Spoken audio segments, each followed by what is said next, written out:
My name is Ben Wardell. I'm a technical marketing manager with Autodesk, and today I'm going to go through the rail design workflow. Civil 3D has added a number of functions that have really helped to optimize the rail design process, and I'm going to go through a number of those features today. So let's get started.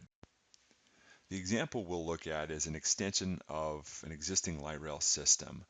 That extension is going to run parallel to an existing highway, and we're going to have a number of existing road crossings, and so we'll have a couple of new bridges that will go in for this track system, as well as what we'll call a greenfield area, where we're going to have alignment that's going to go into an undeveloped area.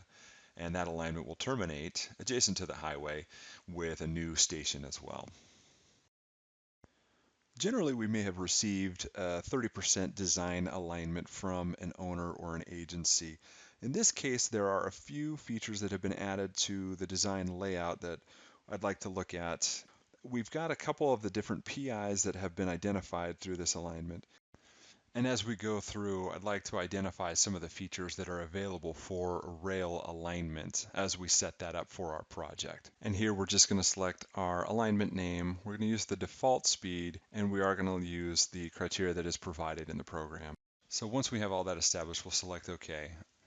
One of the first things we actually want to take a look at is the type of spiral that we are using. Right now we've got it set to clothoid. That's fairly typical for most rail projects, but we do have the opportunity to set that spiral here. So some of the options that we have are sinusoidal. We can also pick the New South Wales. There's a number of different options we can pick here. And as we select OK there, we can see that our alignment layout tool updates with whatever we've selected. In this case, we're going to go ahead and stay with clothoid, so we'll select OK there. Now we want to lay this out with PIs to begin with, and so I'm going to move through this fairly quickly. There's not a lot that's very new to this portion of it, and so I'm going to go ahead and lay this out with the PIs, and we'll get to the bottom of the alignment.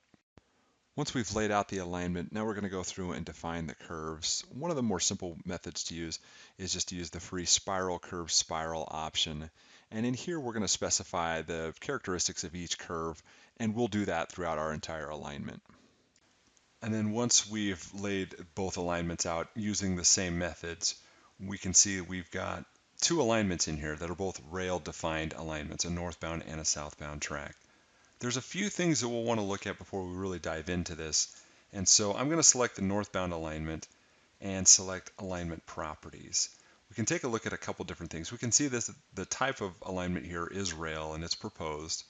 Station control was as we defined early on, but there is some additional information. We could actually set this to chord definition if we decided, if we were working on a freight project or something to that nature.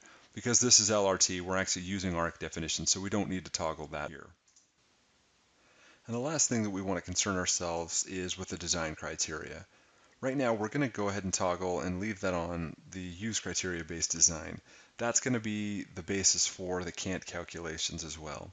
Right now, we've got one design speed set for the entire corridor, and we can add a couple different areas where our design speeds all are different from that particular design speed here. We're going to add those now. So we just simply add this add design speed button here. And when we select the start station, we can actually select on the screen where we want to go with that.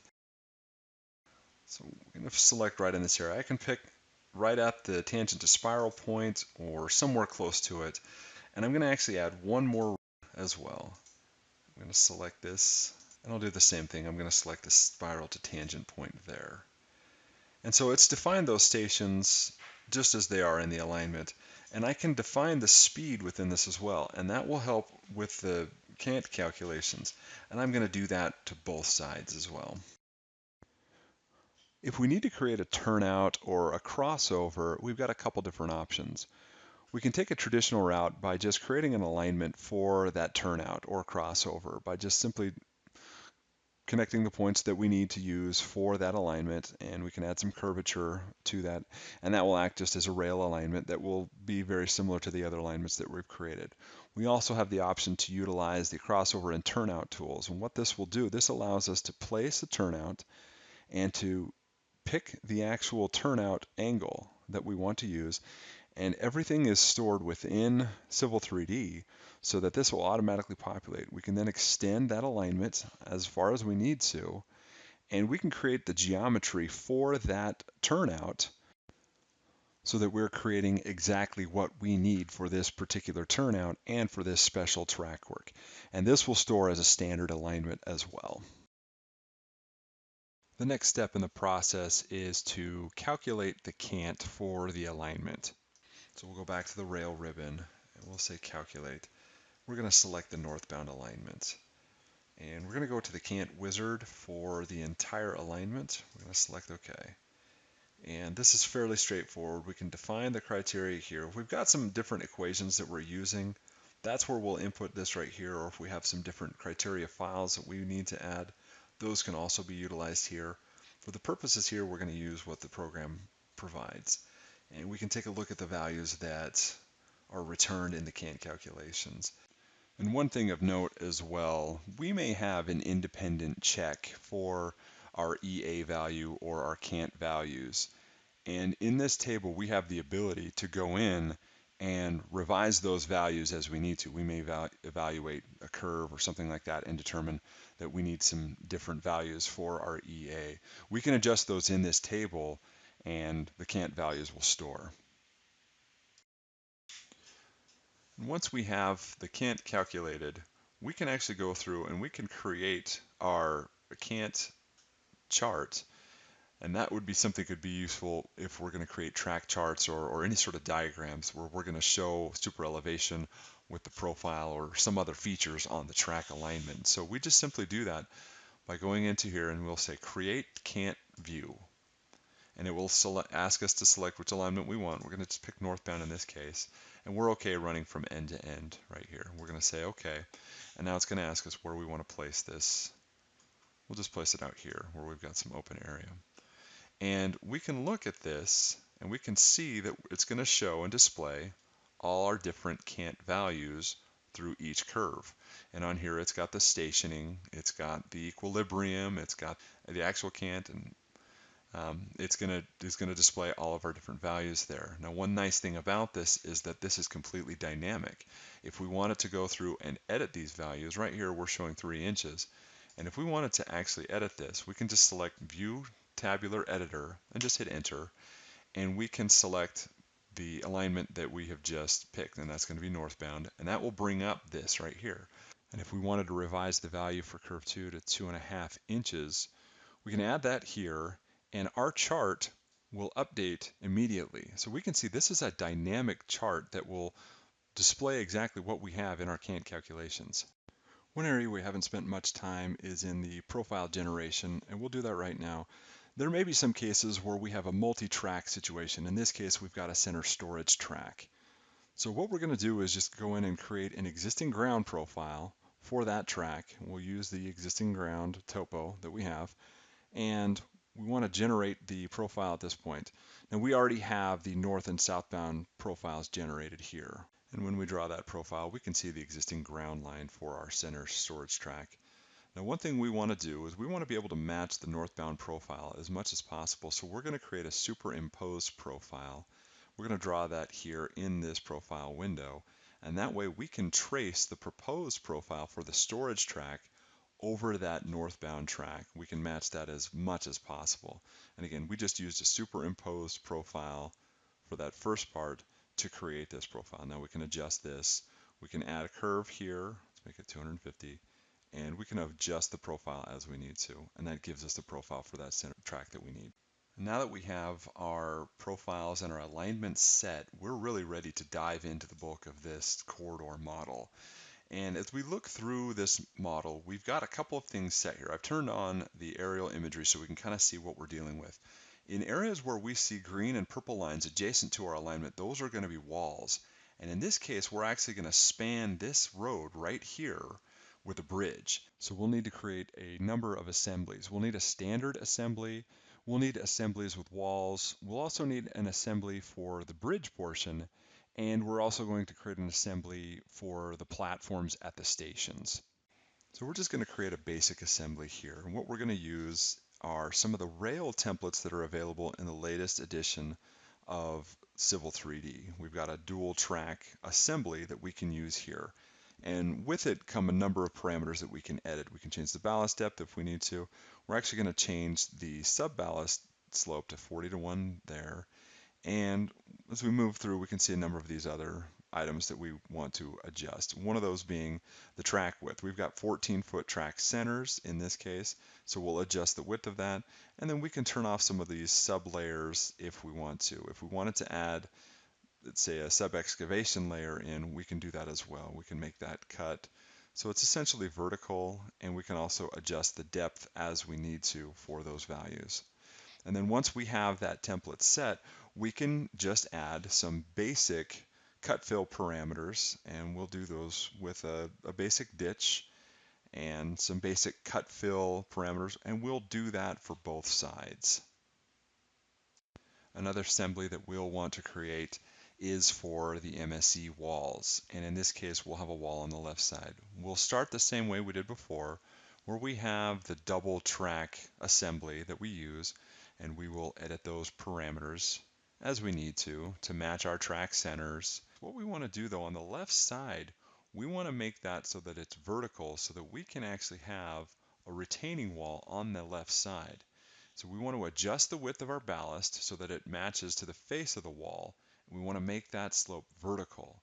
We're going to do the same thing for the sub ballast. Once we've done that, once we have our template set up there, we can now insert our retaining wall on the left side. Now this is going to be valid for both cut and fill wall conditions. And then we'll do the same thing on the right side where we had a cut or fill ditch. And another assembly we want to create is for the bridge itself. Now with the sub-assembly composer, we have the option to create our own sub-assemblies as needed. In this case, I've created a sub-assembly for direct fixation.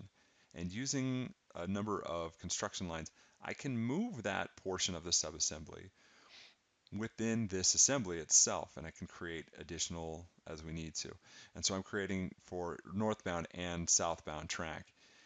The last thing I want to do for this particular subassembly is create some additional construction lines here and add the bridge section. I'm going to add that right in the middle, but I'm going to move that down so that it's in the middle, and that's just with a simple move command.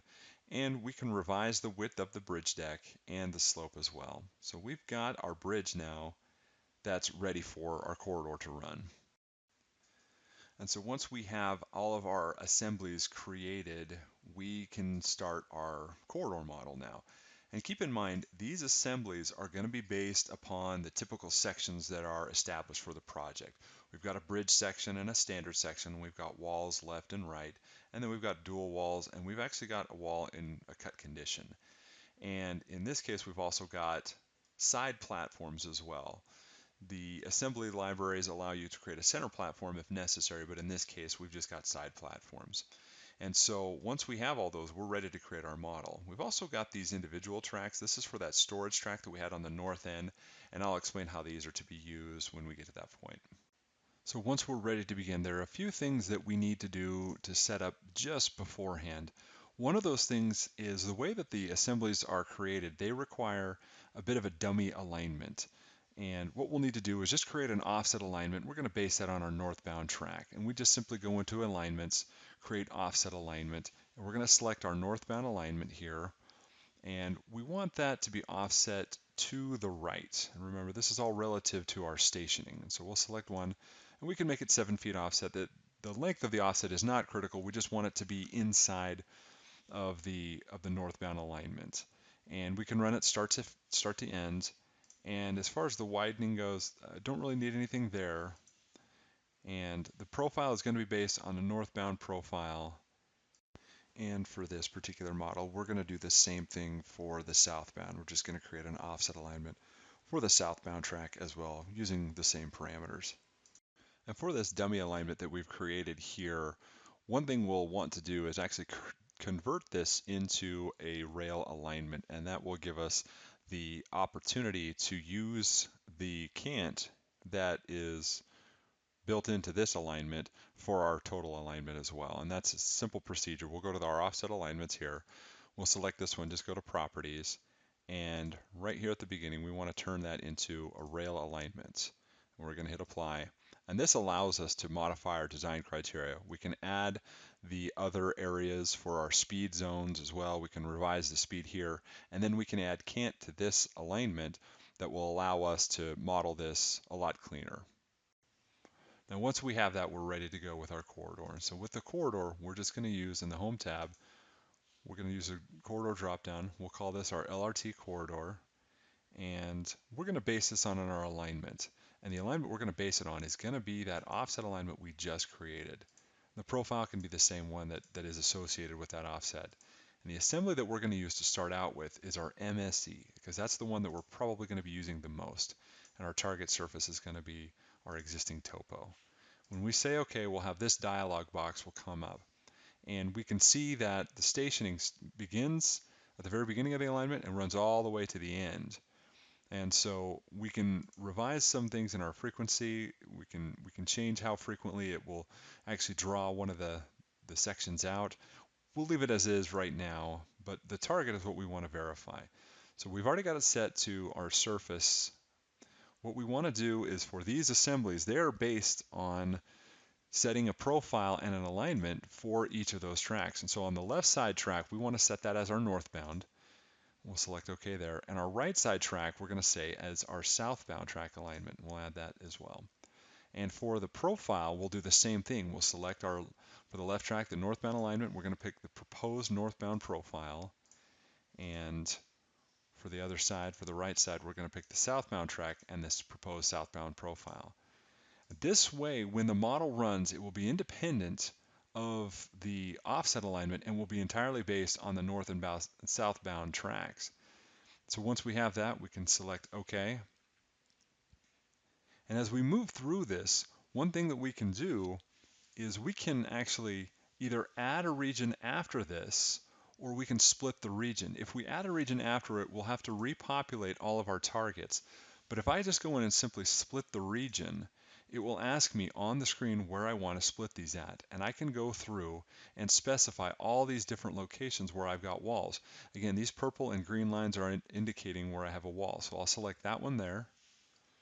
I'll have a change in typical section right here. And we can see down at the bottom here, a new region has been created at that location.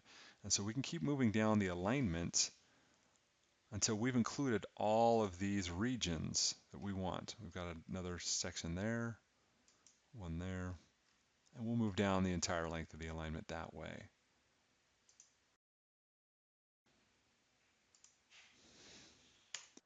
And once we've selected those, we'll just hit OK.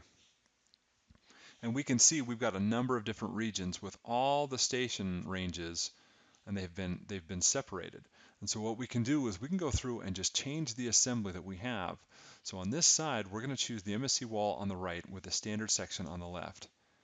And for the next section, we've got MSC wall on both sides. We've got another one where we have MSC wall on the right.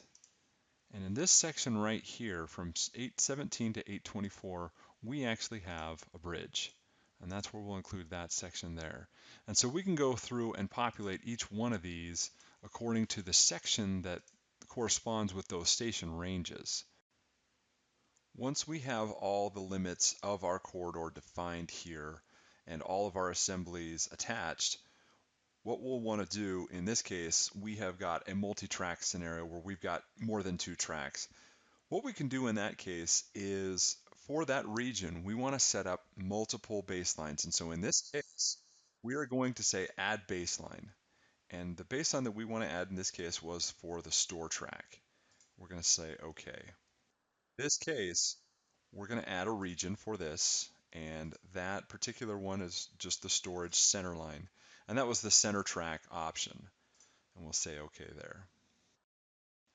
And for our targets, we can define the left edge and the right edge. The left edge is going to be our offset value from northbound, and our right edge is going to be our southbound offset alignment. And then as far as the elevations go, we can maintain that based on our current alignment for the center track. And so we can say, okay, right there. And we want to do that again for the northbound and for the southbound rail as well. So we're going to say for the northbound, but in this case, we're going to specify the limits here when we add this region. And we're going to make this storage left. And that was the name that we gave to that particular region. And here we can specify where we want those to begin and end. And that is going to just be the lengths of the pocket track. The vertical baseline that we want to use is for the northbound proposed, and we'll select OK there. And the same is true on this portion of it. We'll want to select the proposed storage track profile, and we'll do the same thing for the southbound. And once we have everything defined, we are ready to run our corridor. And I'd like to go over one more point here. There may be times when we have a wall or some sort of feature that we need to draw down to or up to, and we may be given some information that can be used in the course of that design. In this particular area of our alignment, we've run the model, we've run the corridor, but this portion of the walls, they're finding existing ground. This happens to be an open area that is slated for development, and as it turns out, this actually needs to be a cut wall that's going to excavate out. And so this is the reason why we've got this section here. We've just got our standard rail template with walls on either side, and I've just added a simple ditch, and instead of having the fore slope of this ditch as a 2-to-1 or a 3-to-1, I've got it set nearly vertical, so it goes straight down. But what we can do is control the bottom of that ditch and set that to the bottom of the wall as well, and then it will find existing ground from there. And so when we run this, this will go down and we'll see a cut condition in this case. So we have in our alignments, we have a couple of data shortcuts that we can use for these MSE walls, and we'll simply import those into our drawings. And we'll say, okay, accept that. And we'll do the same thing with the other wall as well. And all these walls they are alignments that are set for each side of our corridor, and they have a profile as well associated with them that is lower than this. And we can actually draw those profiles to see what those look like. These might be profiles that were provided by a structural engineer or somebody else who's done this design. And so we can see this is where we'll want to model the walls down to. And then we can also see in plan view, once we've done that import, that we can actually see this alignment for those walls. And so all we need to do in this case is go to our corridor, and in this area we are at about 856. So that's this right here. We want to change this template to MSC ditch, is what we called that one before. And then we'll go in and we'll set the targets. So for the bottom of our ditch, we want to draw the ditch down. On the left side, we want to draw it down to that proposed wall profile. And so we'll set that proposed profile there, select OK. And we'll do the same thing on the right side. We're going to select the right side wall and that proposed profile, and that's for the ditch. And we'll do the same thing for our wall profiles as well. We'll select those proposed profiles, both left and right. And once we've done that, we're ready to run the model again. And we can see that that modeled very nicely. That did exactly what we wanted to do. We have a ditch here, and it's cutting up to the existing ground at about a 3-to-1, and that's how we want to run that model. So there's a couple different ways that we can actually start taking a look at some of this section. So let's get into that now. When we select the corridor, we have the option to go to what's called the section editor. And when we launch that, we see 4 different windows here. We've got the plan view, our section view, our profile view, and then our template view, or our assembly view in this case right here. And we can jump to basically any section along our corridor and take a look at what's going on. And so as we spot check this and kind of move around, what we can see is that in plan view, we'll have a marker that will show where we are in plan view. We've also got another marker that shows where we are in profile view as well.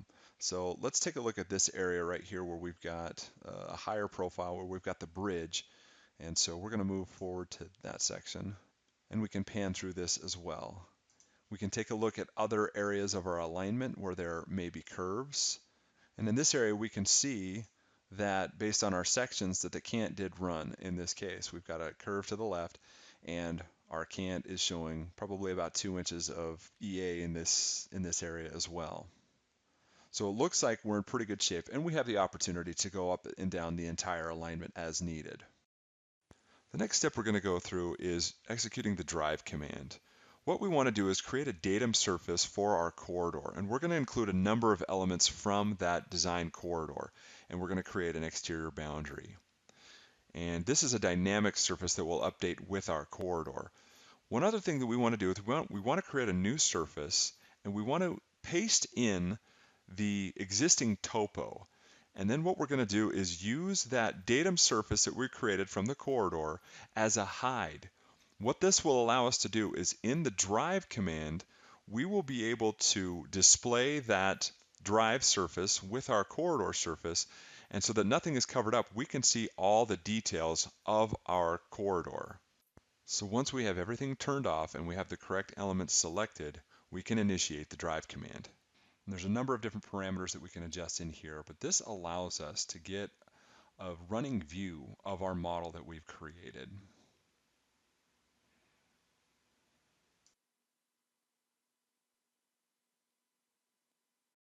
We can create cross sections by creating sample lines. As we initiate the sample lines, we can choose the frequency and the range where those sample lines are drawn. Once the sample lines are drawn and are available, we can see them show up in our prospector, and we now have the opportunity to export sample line groups as data shortcuts. Once we have our sample lines in place, we can create cross sections. These cross sections are dynamic and they will update with the corridor. And finally, once our alignments are set and our corridor is complete, we can initiate some of the reporting features that are available in Civil 3D. Civil 3D will provide reports that can be used for the geometry tables and track charts or other reporting features that need to be provided in the plans. Similar to how we did with the drive command, we can actually institute the same procedure to provide quantities for volumes. So in this case, what we can do is we can select the corridor, we can right click on that, and we can go to corridor surfaces. And as we've already created a corridor for the top portion of it, we can actually do the same thing for a volume. And we've got a couple of things that have been populated here, but we can just specify through the number of these codes what exactly we want to use as that volume. And so we want to do things like go to the bottom of our subbase, and so that we can include all those excavation layers as well. And so these are all the different layers that we want to include: the datum, the cut, the fill, the ditches, and that soil fill and the subbase. And we'll do the same thing here as well. We'll create a boundary for that particular surface. And so when we select OK, this is also a dynamic surface that will be linked to our corridor. And we can simply select the surface that was just created, this volume surface right here, just right click on it and we'll say select. Once we've done that, we can see that this volume dashboard becomes available, and we'll select that. This window will then populate, and we can select right here which surfaces we want to be included in that comparison. So the base surface we're going to use is going to be our existing topo. So we'll select that. And the comparison surface that we want to use is that volume surface that we just created. So we'll select that. And the cut fill factors are both set to 1. If we need to adjust those, we can do so at this time as well. But we're going to select OK. And immediately this is going to calculate, and this is going to give us a comparison between our cut and our fill volumes, as well as a net adjusted amount. And we can see this in a graph right here. Another way that we can do this is if we wanted to go through and create sample lines for this as well, we can just select sample lines, and we can pick this based on, we'll base this on our northbound track alignment. And once we've done that, we can run our volume report based on our end section, similar to how we would do with an average end section volume as well. So we'll go up to our Analyze tab, and we'll select Compute Materials. And right here, we're going to select our northbound track, and that's that sample line collection that we just created. We'll select OK there. From here, it's going to ask us for, we're going to create a materials list. we're going to base this off of earthwork. And it's going to be based on our existing topo versus our volume surface. And that's what we'll compare that to. And so there's a couple different other options that we can select here. Right there we'll say OK. And this will generate our materials list for our volumes reports. And once that's run, we can now run our volume report by just selecting this right here. And again, it's going to be the same alignment and the same collection of sample lines, and that material list is the one that we'll have populated. And we can select a couple different options here. We can either select for earthwork, mass haul, or select material. In this case, we want to select earthwork. We'll select open, and we do want to display this XML report once we've got that, and we'll select OK.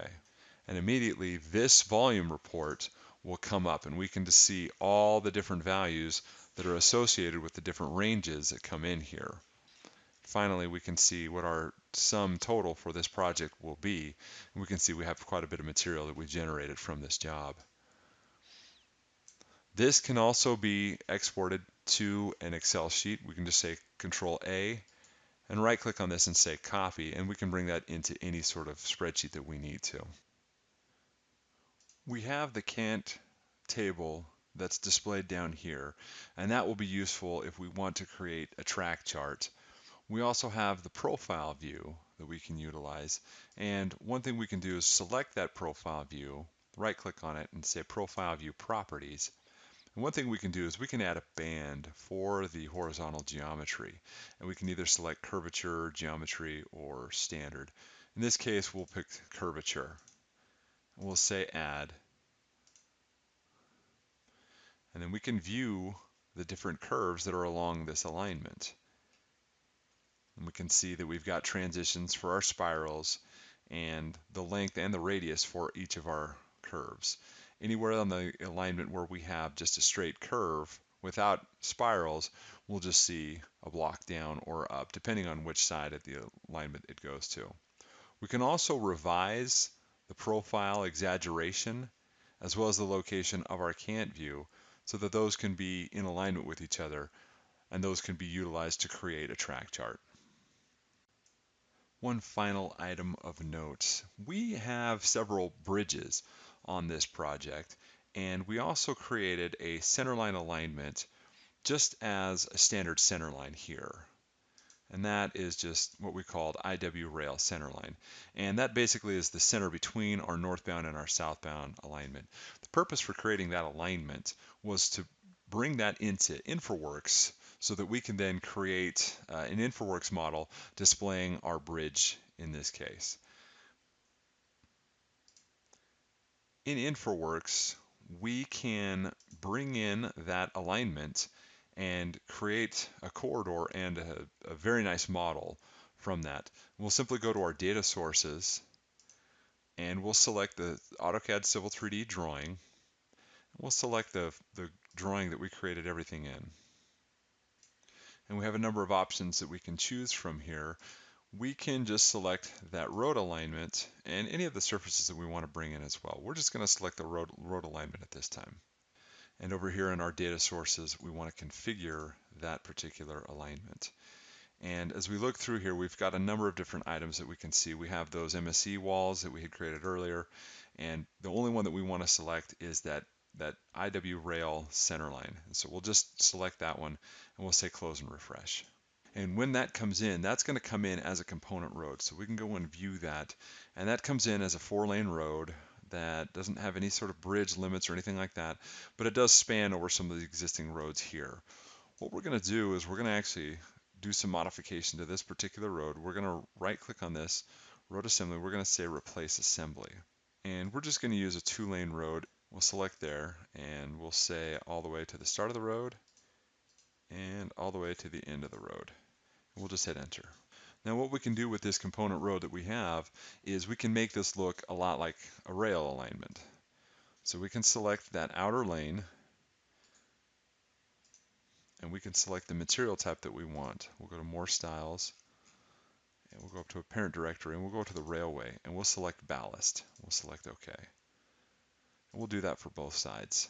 So now when we view this, we can see that this looks like a ballast roadway, and And the next thing we can do is we can place a decoration on our alignment, and that can represent our rail. So we have created with Inventor just a very simple rail model that will work for this, and it's a parametric model that we can use. And there's a number of elements that we can modify with this particular element here. We can make this resemble ties, and as we've modified that, that gives us a pretty good representation of what we want to show for track. So now we can revise our limits for a bridge. So we'll select the bridge icon, select the precast girder, we'll select that alignment, and just simply roll out the limits of where our bridge is.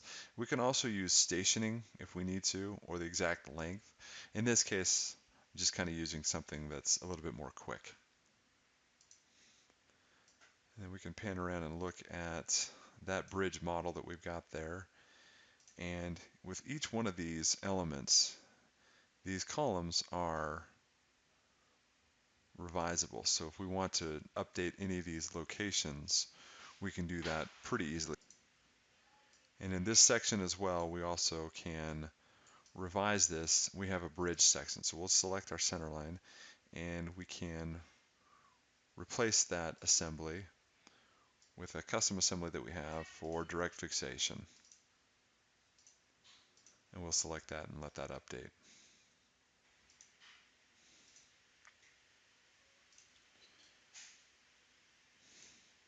So then we can take a look and see how this looks compared to what we really want to have. And we can adjust any of these parameters that we need to as well. Additionally, we can add other elements to this, other decorations. In the case of rail, we can also select some of these 3D model elements, but in this case we actually want to show some of the OCS poles. And so we'll select the center pole right here, and we'll put those right in the middle, and we can specify the spacing in here, and we'll put those about 105 feet apart, and just hit enter. Once we have our bridge model set up in Infraworks, we can take this into our Revit model. We just select the bridge, we right click, and we say send to Revit, and we can create a new. From here, we'll just simply create the model and it'll take us directly into Revit. And once we're within Revit, we have the ability to look at the 3D view of the bridge that was created in Infraworks. Infraworks gives us the capability of designing the bridge in full detail. We can show the lengths and the parameters of the girders and the piers themselves, and all the spacings. Those can be designed exactly. And once we import that into Revit here, we have the ability to then lay out the pier columns or the girders or whatever we need to with the rebar details. And in this example here, we can see that those can be revised as we set that up, but we have full design capabilities within Revit to do the full structural design and analysis.